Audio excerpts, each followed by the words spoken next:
Welcome back, everybody. Today I'm going to teach you how to lower the volume of Microsoft Teams without lowering your computer volume.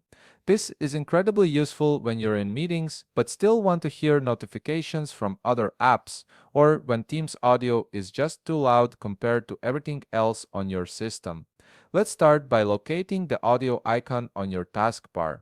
This is typically found in the bottom right corner of your screen near your clock and system tray.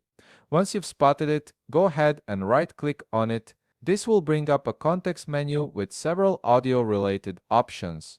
From the menu that appears, click on Open Volume Mixer. This is a powerful but often overlooked feature in Windows that gives you granular control over the volume of individual applications. It's like having a mixing board for all your software, allowing each program to have its own volume level independent of your master system volume.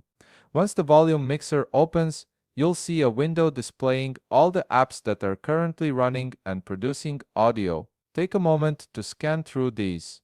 You should see your main system volume slider along with individual sliders for each active application. Now, find the Microsoft Teams slider among these options. Depending on how many apps you have open, you might need to look carefully, but it should be clearly labeled with the Teams icon and name. Here's where the magic happens. Simply click and drag the Microsoft Teams volume slider down to your preferred level. You can lower it as much as you need without affecting any other application or your overall computer volume.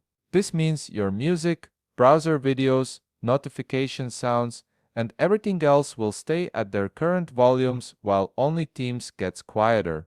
This approach is perfect for those situations where Teams meetings or notifications are overpowering, but you don't want to constantly adjust your master volume up and down. You set it once in the volume mixer, and Teams will remember that setting for future sessions, and there you have it. You've successfully lowered Microsoft Teams volume independently from your computer's main volume. If you found this video helpful, please leave a like, subscribe, and see you in the next video.